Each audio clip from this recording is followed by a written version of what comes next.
Assalamualaikum warahmatullahi wabarakatuh. Jumpa lagi bersama saya Adi di channel Ngulik Sejarah. Pada video kali ini saya akan kembali lagi membacakan suatu kisah misteri nih. Yang kali ini merupakan datangnya dari salah satu narasumber yang menceritakan pengalamannya dan ditulis oleh Manafila ya teman-teman. Yang kali ini berjudul Penyesalan Pelaku Pesugihan. Nah, bagaimana ceritanya? Yuk langsung saja kita menuju ke ceritanya. Perhatikan baik-baik karena ceritanya akan segera saya mulai.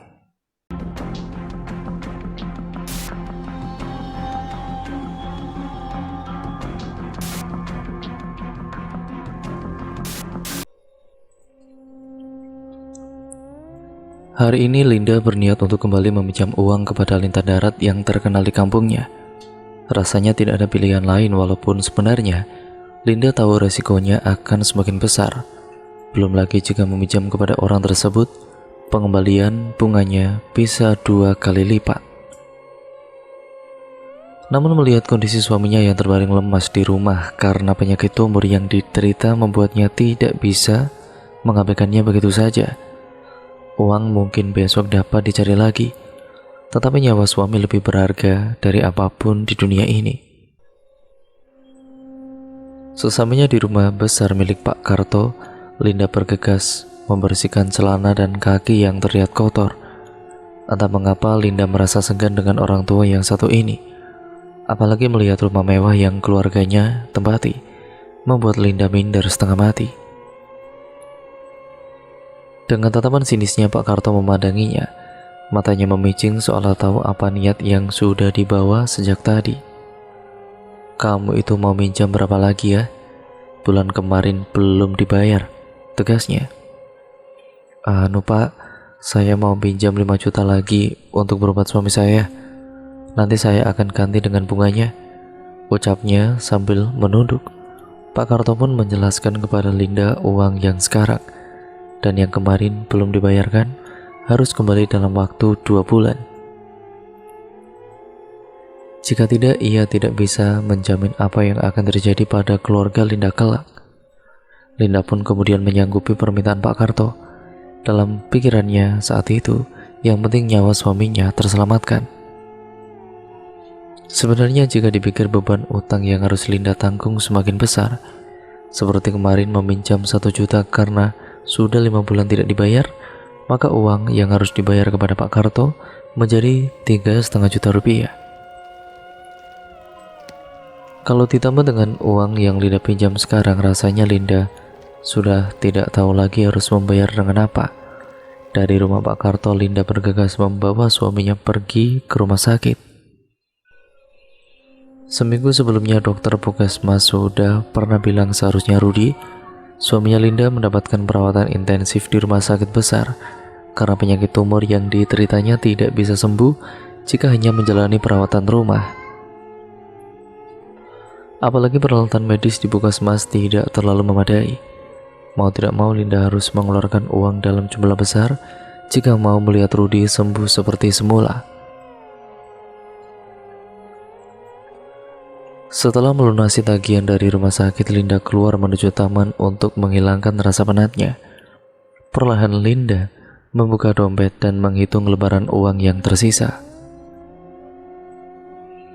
Dalam hati sungguh meringis karena lembaran uang 50 ribuan itu tidak akan cukup untuk biaya sebulan ke depan. Sedang asiknya menikmati semilir angin di bawah pohon rindang depan rumah sakit, tiba-tiba seorang wanita parubaya datang menghampiri dan juga duduk di sampingnya. Ia menjelaskan jika dirinya juga pernah di posisi Linda saat itu, tidak punya uang hingga hampir kehilangan harta bendanya. Namun sekarang hidupnya sudah membaik berkat ia melakukan pesugihan.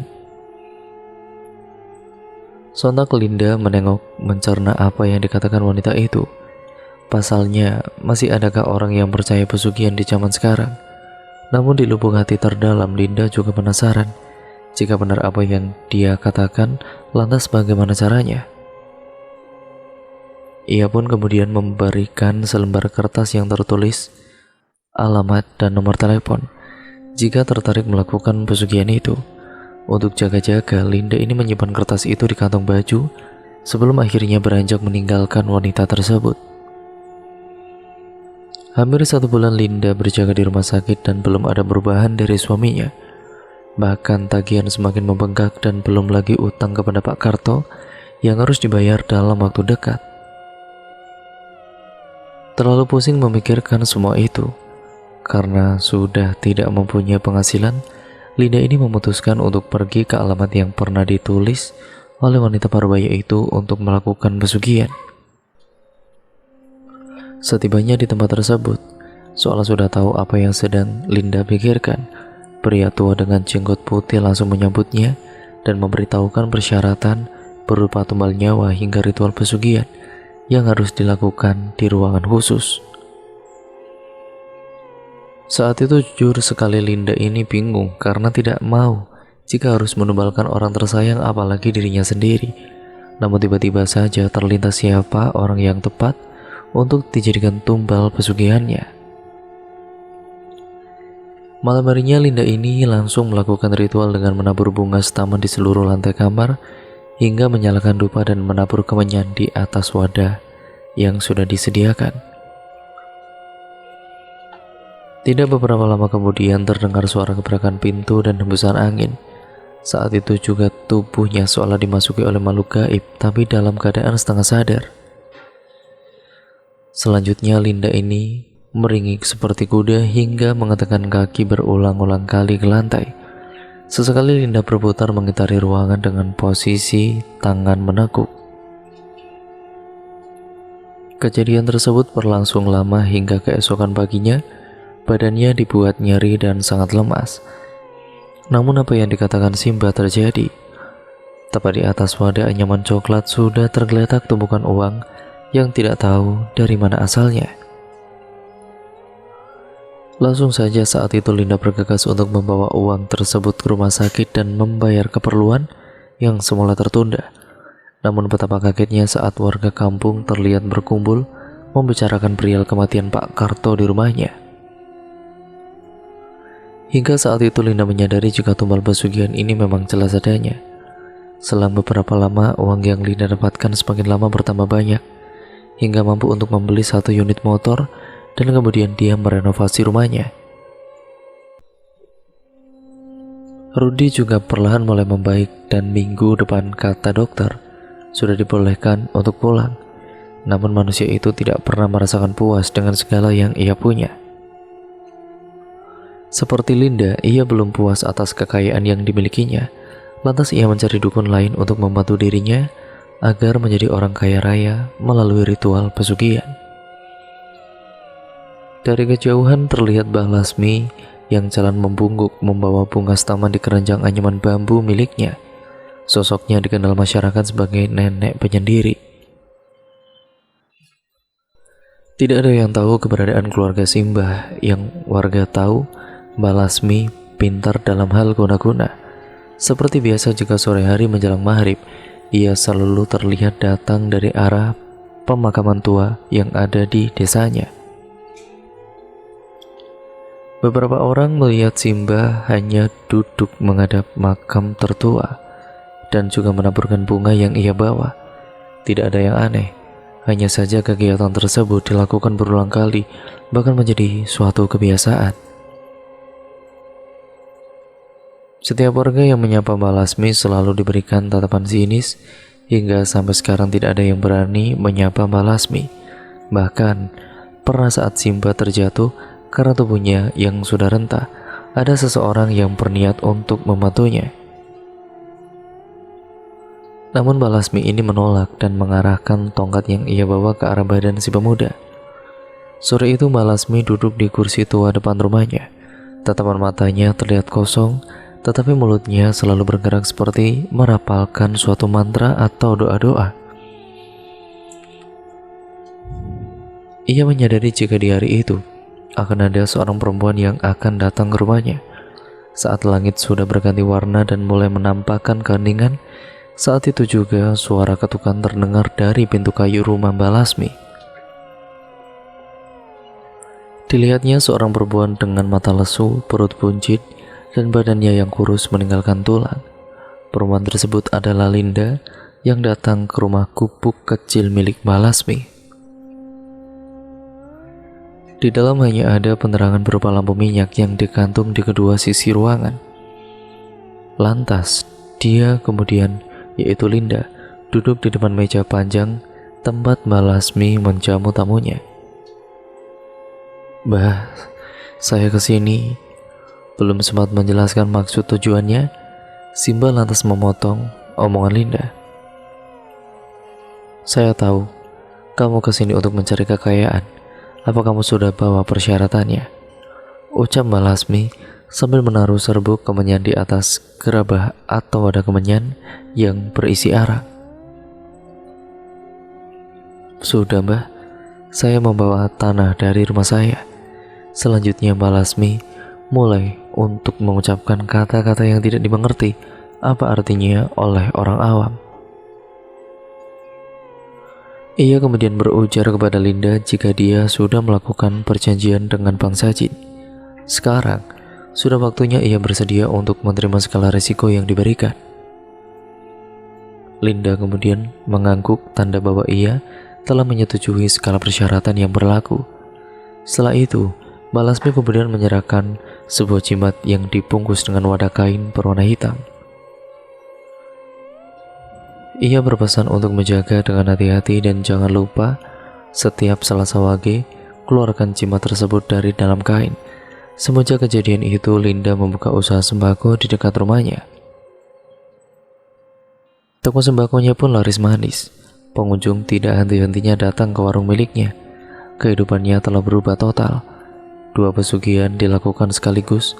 Dalam 1 bulan, Linda harus menyerahkan tumbal berupa nyawa. Namun suatu kejadian membuat wanita ini menyesal seumur hidup. Karena bayi yang ada di dalam kandungannya tiba-tiba saja dinyatakan sudah tidak bisa bergerak lagi atau sudah meninggal dunia. Ia kemudian mengingat-ingat tentang perkataan Mbak Lasmi yang menyebut jika ada resiko yang harus ia terima. Tetapi Linda tidak tahu jika ganjaran yang ia terima harus kehilangan anak yang ia jaga selama 8 bulan lamanya. Namun itu tidak membuat Linda bersedih. Yang ada di dalam pikirannya sekarang hidup dengan makmur dengan melakoni pesugihan. Semenjak saat itu selalu ada saja nyinyiran dari tetangga dan orang sekitar mengenainya. Tapi Linda bersikap ya bodoh amat saja. Banyak yang tidak menyangka kalau hidup Linda sekarang berubah drastis. Sekarang rumahnya ada 3. Rumah utama Linda berlantai 4. Padahal profesinya sekarang hanya sebagai pedagang sembako di rumah.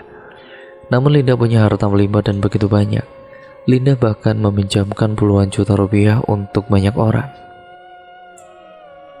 Dan ajaibnya, Linda ini tidak menagih utang-utang mereka. Jika mau bayar silakan, tidak juga tidak apa-apa. Linda tidak begitu peduli dengan uang-uang itu, karena Linda punya satu sumber uang yang dahulu Linda pikir tidak akan mungkin lenyap pada kala itu. Setiap pesugihan yang ia lakukan hanya berupa bersemedi di ruangan khusus untuk melakukan ritual. Maka pekerjaannya setiap waktu adalah melakukan ritual dan ritual saja. Urusan usahanya yang mengurus adalah suaminya. Semuanya berjalan begitu sempurna dan tidak terganggu sama sekali. Suami dan anaknya pun tidak mengetahui perihal apa yang dilakukan. Hingga suatu malam, petaka tiba, semuanya runtuh seketika. Linda kehilangan semuanya yang telah Linda raih. Pada suatu malam, putra Linda yang berusia 14 tahun kesurupan. Ketika itu mereka sedang bersantai di ruang tengah. Namun, putra Linda tiba-tiba mencekik lehernya sendiri dan berlari keluar. Ia berteriak-teriak dengan nada yang amat berat. Linda tahu ini ada yang tidak beres. Seketika Linda langsung mengejar anaknya keluar. Ia sudah menghilang. Linda lalu kemudian mencari-cari kemana ia pergi. Bahkan seluruh warga juga turut membantu pencarian itu. Sekitar 2 hingga 3 jam mereka mencari. Tiba-tiba suaminya mengalami hal yang sama. Tetapi kali ini ia tidak berlari, melainkan mencekik lehernya hingga pingsan di tempat. Buru-buru Linda kemudian melarikannya ke klinik terdekat. dan membayar orang-orang suruhannya untuk mencari putranya yang hilang tadi. Linda mencengkeram erat putra pertamanya agar tidak mengalami hal yang sama. Linda tidak tahu apa yang terjadi. Linda pun bingung, selama ini seluruh ritual pesugihan berjalan lancar. Baru kali ini Linda mengalami hal demikian. Namun semua mulai jelas ketika tiba-tiba sekelebat cahaya masuk ke tubuhnya dan membuatnya jatuh pingsan. Kala pingsan, Linda bermimpi sesuatu yang sangat aneh. Di dalam mimpinya itu, Linda sedang berada di tengah-tengah padang rumput yang amat luas. Tidak berujung tetapi begitu panas. Di kejauhan Linda melihat seseorang sedang berjalan menghampirinya. Tubuhnya tinggi tegap dan juga berisi. Ia kemudian mengenakan jubah hitam, tambah kontras dengan suasana saat itu. Di hadapannya sosok itu, matanya melotot dan juga tangannya memegang pundaknya. Ia berkata dengan sangat lantangnya, "Berhentilah melakukan semua ini." Seketika Linda terbangun dari pingsannya dan menangis. Semuanya tiba-tiba menjadi begini. Linda tidak tahu apa yang tengah terjadi. Permintaan pria dalam mimpinya itu kemudian Linda penuhi.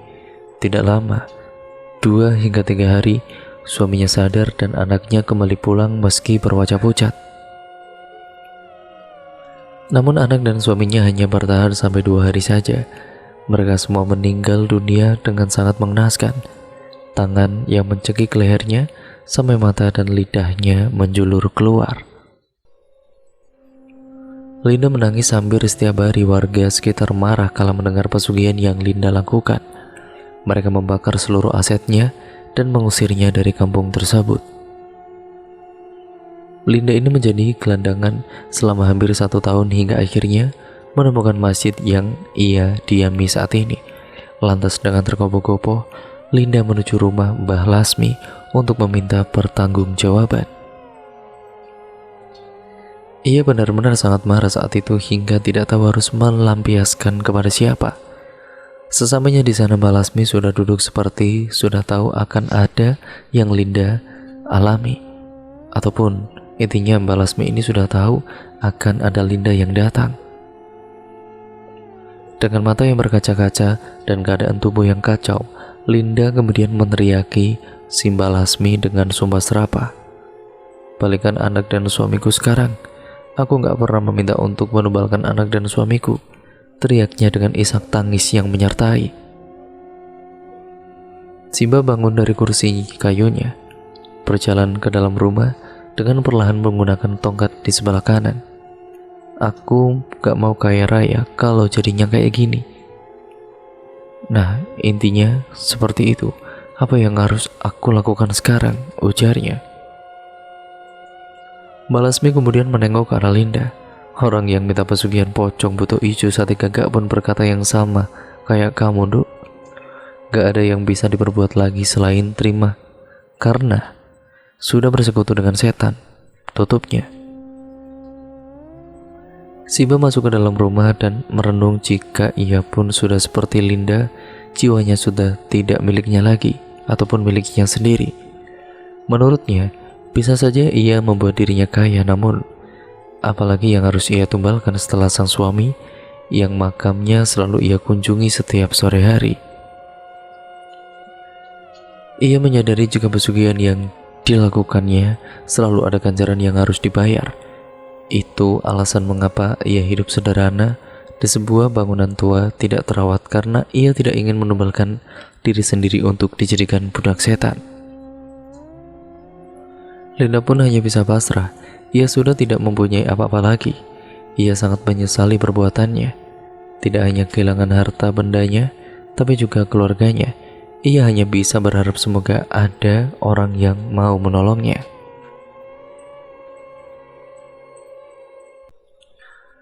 Dan cerita pun akhirnya selesai sampai di sini ya teman-teman. Terima kasih untuk kalian semua yang sudah menyimak video kali ini dan cerita kali ini. Cerita kali ini merupakan salah satu pengalaman dari narasumber yang benar-benar dirinya telah melakukan sebuah pesugihan dan akhirnya setelah keluarganya meninggal semua, dirinya menyesal telah melakukan pesugihan itu. Nah, Mungkin ceritanya rada-rada mirip seperti yang dulu-dulu, tapi ya memang konsepnya pesugihan seperti itu. Awalnya kesusahan ekonomi, yang seterusnya kemudian kita mengambil jalan yang sesat dan masuk ke dalam lubang jerat pesugihan.